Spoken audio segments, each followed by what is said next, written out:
This video is brought to you by Captivating History.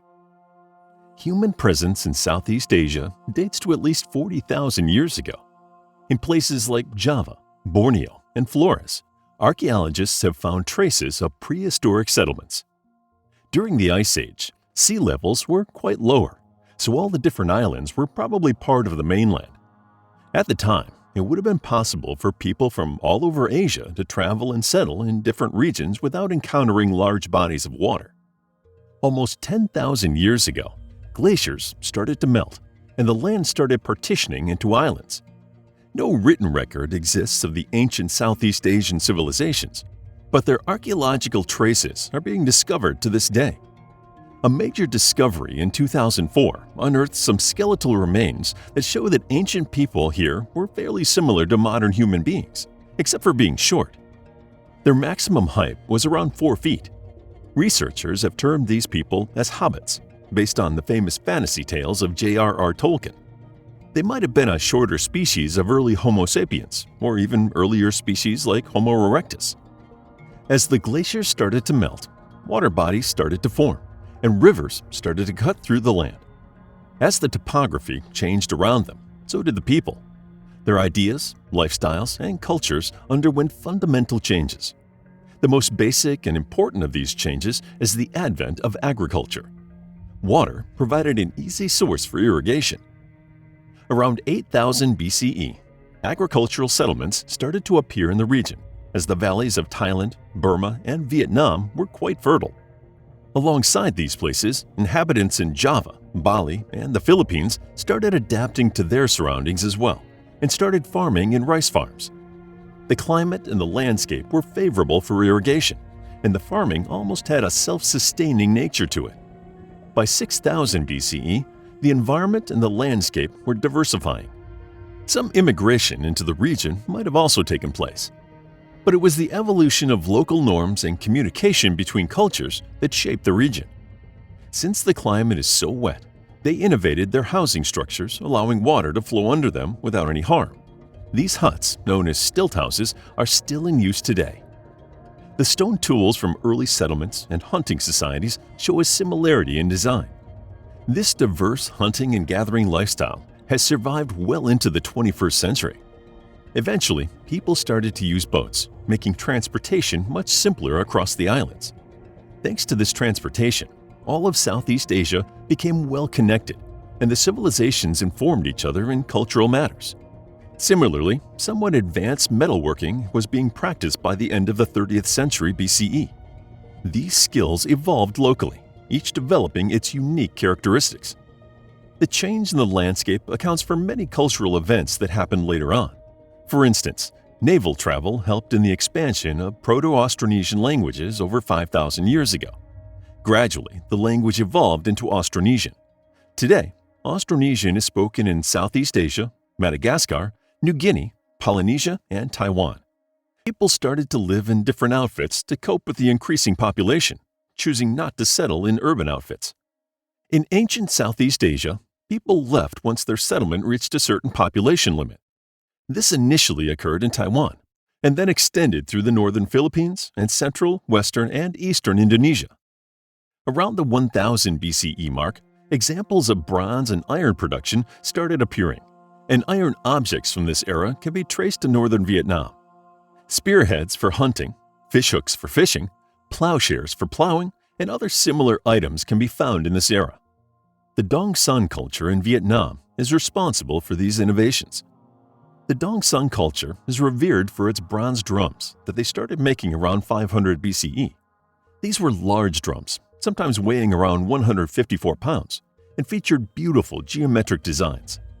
The Dong Son was among the first societies that started evolving into urban communes. They were skilled in cultivating rice, raising water buffaloes and pigs, fishing, and canoe sailing. Like other ancient civilizations, as the city started to form, a hierarchical structure started to appear. The most interesting aspect of Southeast Asian ingenuity is that they did not have a writing script at the time, which makes their social, technological, and artistic innovations seem all the more admirable. In the 1st century, Cambodia was host to its first major civilization, the Kingdom of Funan. From the 2nd century BCE to the 2nd century CE, the region came under the influence of its more mature neighbors, namely China and India. Trade had been blooming in Southeast Asia, and China was worried about the expansion of Vietnamese trade. In the 1st century BCE, the Han Empire took over Vietnam. After the Chinese invasion, Vietnam survived in a feudal environment for the coming centuries. After becoming adept at guerrilla warfare, they could overthrow the Chinese government and receive their freedom in the 10th century. The Vietnamese continued their skirmishes with the Chinese over the years and even managed to repel the onslaughts of the Mongols, who took over many Chinese factions. As far as Indian influences are concerned, they are minute by comparison. The Southeast Asian societies were diverse, and many cultures flourished alongside each other. Some Indian values and their consequential effects can be seen in the region, but they might just be resulted from Indian migrations into the region. There is no evidence of an Indian power grab in Southeast Asia, so they probably blended in like all the other cultures and contributed to the vibrant lifestyle. However, as much Chinese and Indian influence can be found in the area, it was never overpowering to the point of diminishing local values. The most important contributions of the Indian and Sino cultures were the introduction of writing systems, astronomy, and hierarchical ideologies like religion and advanced politics. The other significant impact of the two cultures is the cultivation of Hindu and Buddhist ideas. Hinduism is one of the oldest religions globally, and Buddhism was gaining ground after Ashoka's push to legitimize it and have it taught to the masses. The Southeast Asian arts evolved with Hindu and Buddhist ideas as important influences. The visual arts, including architecture, have an Indian spirit to them. Buddhism also originated in India but never caught on with its inhabitants. In Burma, its presence can be felt as far back as the 3rd century BCE. At this time, Burma was a collection of loose cultures who would not become a collective unit until the rise of the Pagan dynasty in the 9th century. By the 7th century, Buddhism had a strong foothold in the area, and religious adherents of the Buddhist doctrine were visiting Indonesian lands to offer their respects.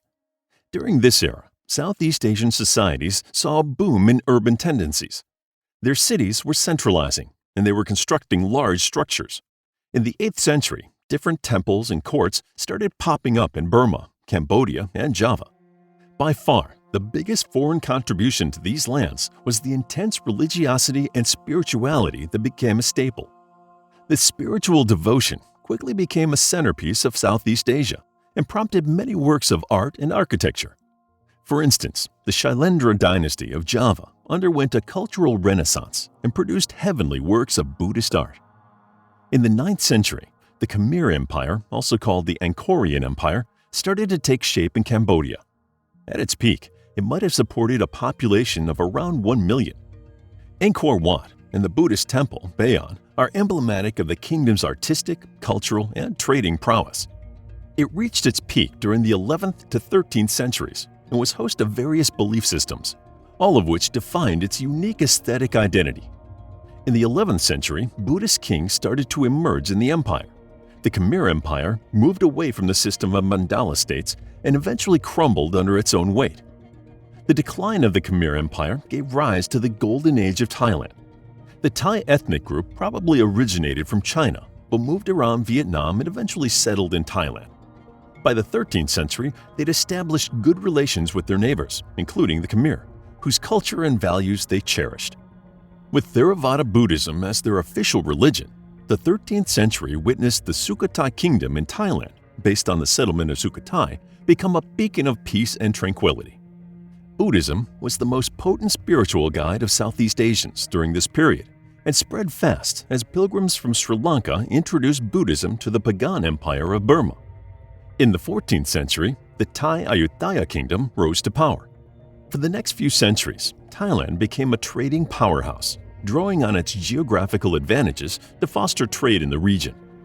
As empires emerged, people were not content with settling in cities, so they started moving around more frequently. Around the 6th, 7th, and 8th centuries, travelers from the regions reached and settled in Madagascar. They brought bananas with them, the fruit that had been exclusive to Southeast Asia. They even reached New Zealand and Hawaii around 1000. As the Portuguese and the Spanish started their imperialist drives, Southeast Asia came into contact with new cultures and values.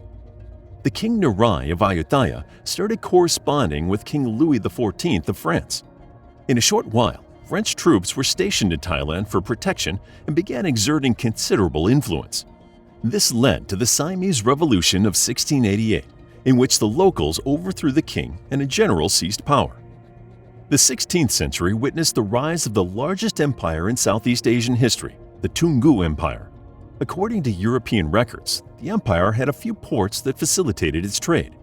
The empire sold rice and luxury goods to other states. When the Portuguese started their imperialist frenzy in the 16th century, the empire became a strategically effective location for trade, and it flourished. Guided by spiritual philosophies, Indian politics had a very different approach from the modern Western methods. The jurisdiction of a ruler extended circularly, an example of religious ideology guiding political thought. Hinduism and Buddhism emphasized the flow of the spirit, so their visual arts, including architecture, often opted for circular and spherical designs. In keeping with the Indian model, mandalas, political entities started to emerge. This continued from the 2nd century BCE to the 6th century CE. These settlements would often help with political strategy, trade, and sea and land traffic. Different mandala states started appearing in Vietnam, Cambodia, Burma, and Java. This model had a few problems, chiefly that it was too tribal. Internal politics of a province would result in shifting loyalties, civil unrest, and minor clashes while keeping in touch with the larger political advancements of the land. These states had more in the way of cultural influence than political sway. For instance, in the 8th century, the Buddhist kingdom of Srivijaya in Indonesia emerged as a powerful trading entity. It functioned as a trade route for spices between China and India. But Srivijaya was soon attacked by the Indian state Chola, and the kingdom waned in influence by the 13th century. Islam arrived in Southeast Asia in the 8th century, and it started to spread slowly. Then, during the Mongol conquest of the 13th and 14th centuries, many Muslims escaped to China. Buddhism remained the major religion for a long time, but experts estimate that the trade between Arab and China might have brought Islam to Southeast Asia. There are many records of mystics, Sufis, and scholars who propagated the religion in Southeast Asia. Given that the Sufi brand of Islam has a lot in common with Buddhist philosophy, it is understandable why it would have appealed to the masses. Southeast Asia's exposure to foreign cultures was increasing tenfold. Sometimes it came in the form of trading merchants, and sometimes it arrived in the form of invaders. The political, social, and cultural ideas were being accepted into the social structure, bringing Southeast Asia out of the shadows of ancient times. By the time imperialist powers started to gain ground, Southeast Asians had developed into mature entities with diverse and inclusive lifestyles. Nevertheless, the Portuguese were able to topple the Malacca Sultanate, and the Spanish invaders started to colonize the Philippines. Thailand was spared a ruthless imperialist rule, but most major cities of the area were subjugated to it. Shortly after the Second World War, the region underwent a process of decolonization during which Indonesia and Burma secured their independence. The British Empire also granted independence to Singapore, Malaya, Sarawak, and Sabah. It serves us well to remember that Southeast Asia has always been a land of diversity. Violent clashes and unexpected alliances have rendered the region's history colorful, turning it into a friendly and vibrant land. Full of incredible peninsulas, tropical coasts, and islands, it is the land of Brahma, Buddha, Islam, and Catholicism. With its friendly locals and incredible tourist infrastructure, today, Southeast Asia is one of the easiest regions to visit in the entire world. To learn more about the history of Southeast Asia, check out our book, History of Southeast Asia, a captivating guide to the history of a vast region containing countries such as Cambodia, Laos, Thailand, Singapore, Indonesia, Burma, and more. It is available as an ebook, paperback, and audiobook.